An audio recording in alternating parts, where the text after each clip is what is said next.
This call is being recorded. Glenn, Good good day morning. to you. Good morning. Hey, well, I guess it's not morning anytime anymore. I have a quick question for you. What type of plane is that you're in front of in your picture? What plan? What do you mean by the plan? Yeah, there's an airplane. You're standing in front of an airplane with your phone, walking. Look like you just got off of it. Oh, yes. That's an airplane we bought from some manufacturer in Texas. What And type of I plane rent. is that? I don't know the series. Oh, well, let me tell you something. Then, if you don't know what type of plane it is, I don't have business with you. I'm just kidding. I love airplanes. I love those things. Yeah. I want something like that really bad. But You've okay, ever- anyway, so let's get to business. Go ahead. All righty. So I appreciate you taking a moment to speak with me. What do you need to know? And then I'll let you know what I need to know. Definitely. Well, I already looked over your videos and went over your website. So I guess for me, just one quick question would be, in your sales process, like how does the acceptance of the proposal happen? Like I know you attract the business leaders, you get on the phone with them, you close them, they fill up the form, but the acceptance of the proposal, how does that happen? Well, let me just back up just a hair. Been creating leads mostly through word of mouth. LinkedIn started picked up a little bit, and I just started trying to work the email thing in. What happens? People come to if they hear me at a workshop, at a trade association or a conference or a convention. People come up and say, "Hey, I want to do business with you. I want you to come to my university and talk. I want you to do this, whatever, something of that nature." I get that information. I just follow up with them. I make a phone call to them, and I say, we talked about getting together. What is it that you need? Okay. What is it that I can bring to the table for you? And they usually tell me something, well, I need this, I need that, but it's not really the real true what they really need.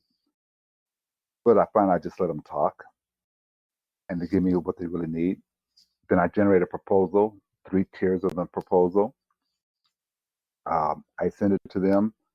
I send it to them, send it to them via online, email, whatever. I send it to them in lumpy mail, which I'll explain to that a little bit if I need to. And then I call. And I say, because we set up a time to call, I say, okay, look at this. Let's look at it piece by piece. Is this what you need? This communication area, is this what you need? Accountability, does this work? Okay. You told me when we were talking that your biggest fear is that you can't get people in the classroom all day long. Well, you see how I structured. I said, let's do 3 hours on Monday, 3 hours on Tuesday, 3 hours on Wednesday. That way they get a chance to go back to work. Well, doesn't that raise the price? It'd be the same price if I did it all in one day versus all in 3 days. So they start to see I'm going to bring tons of value. Once I get through that conversation with them, but I really have discovered what the needs were beforehand. And I'm sure you're a high ticket closer, so you got to know what the needs are before you write the proposal. But once they get that proposal, it has been pretty much a done deal. Good. The only time it hasn't been is when someone really didn't have the money in the first place. But it's pretty much, by the time I generate that proposal, I know exactly what they need, and I structure that proposal to go with that. Is that where you were asking the question? Is that how you were going with that, or no? Yes, that makes sense. And have you seen, how long does this process take of coming up with the proposal for them? That's the hard part. Okay. That's the hard part. The long part is listening to them tell me, once they start talking, that's the long part. But the hard part is writing that proposal time-wise. So I have, the structure, the framework for it. I've sent it out to have it edited. I have, all that. Where now just cut and paste, fill it in. But you end up changing things for each person because, one person did not want live workshops. They wanted just one-on-one coaching for everybody. So you then have taken out the live workshop sections and you remodel it just a little bit. So that's what takes the time. I won't say it's a lot of time because it's worth it. But that's putting that together. But once you see the framework, you'll be able to, if you have, the last person I talked to was relatively new in this high-end ticket industry, I can tell. He would not be able to do those roles. And I would end up having to do it for him. But if I'm out teaching, 3-4 days a week. With travel, that's 6 days a week. When do I have time to do that to get it to the person in a timely manner? Right, 6 days a week. It's gone.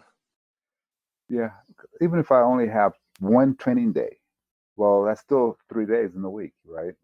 Fly there with 1 day, train a day, and then fly back. Okay. If we're going to get to the spot where I want my company to get to, it's going to require a little bit more. Mm-hmm. Require a little bit more. So that's a little bit more savvy. I hear So you. I want to make sure that sometimes because I see it in my own mind, I don't get it out of my mouth the way it should be. So I want to make sure that you see where I'm filling this out at. Do you see where I'm going? How I think I'm looking for someone who knows how to close the deal. Of course. Why would we focus on anything else? Yeah, the lead generation part, I'll pour more money into the lead generation part as time goes on. But right now, it's good enough for me. But that's not where I want my company to be. I already have 3 other trainers who I can give them the work. And they're good. I mean, they're people who I would trust if I was sick, I would trust them to go fill in for me.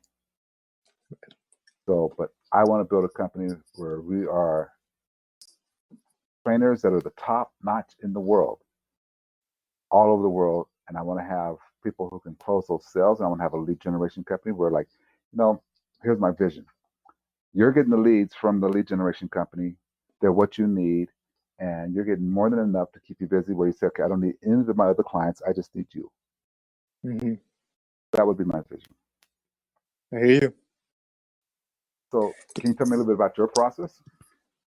Yes. Well, as you said, I like only working with one partner at a time, one high-ticket partner at a time, just so I can focus all my time with them and get the product in and out. And basically, I open up my schedule for all the calls anytime during the week, and I close. Like we just said, how you ended that, and I close. That's good. And I close. Okay. Tell me about your fee structure. My fee structure. Well, what I generally do, it depends on like how big deal sizes are. But for something that's 5,000 or 10,000, I start at 10%, and then I've heard, other partners they usually get me like an increase in the percentage after like 25 calls, or 25 closings or 45 closings. But really, for me, all I want to do is to get you $1 million. Like, why would we focus on any less? That's my commitment with every one of my high ticket partners that I get into. So whether that's 10%, I'm not really worried about going any higher with percentages. As long as the leads are coming in, the calls are getting in, I'm not worried about closing. And that's my commitment. Okay. I'm not stuck on this by any means. It just came to me a few minutes ago. The graded commission structure. I was thinking along the lines of something like, okay, volume-wise per month, the numbers, and like I said, I'm not stuck on this, but let's say 50,000 or less, 10% commission. 50 to 100,000, another number, higher, 13, 14, 15%. 100,000 on up, another level of commission. Right. Just based upon volume, not on number of sales. Because number of sales could be, like if you go to the lowest package, which is $5,000 for a 1-day session, a 1-day keynote address, something like that. If you get that lowest price in there, right, you can do 25 of those, and we're not getting enough money to feed back into the lead generation system. Mm-hmm. But if you're doing 25, if you're doing 50,000, we got the 20,000, or not, what is that? 10,000 going back into the lead generating system, which will help you get more commission. Exactly. We got it. So that's something I'm just kicking around and thinking about. Do you have a printed contract that you work with? I do. And it depends on, you know, I don't have a, what is it? Like, I don't have a commission set in stone. Like, I arranged the contract as best for the deal. So for us, if you want to start at 10%, I'm more than happy there. And you know, as you said, once it goes higher than 50K or 100K products and services, we can do that accordingly. But I'll send you the contract right now. Are you in front of your computer? Yes, I am. Feel like I haven't got out from it, out of this thing since 4 this morning.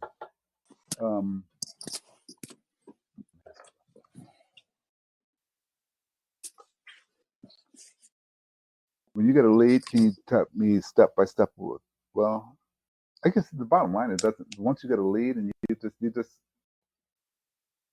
call them, fact finding with them, put a proposal together, and then call back and close. Does that sound about right? Yes. Yes. The thing is, though, if you have somebody who's just at that 1 day package, you probably could close them on the first call. Exactly. It shouldn't take any longer than that for like commencement, speaking, and the day long workshop.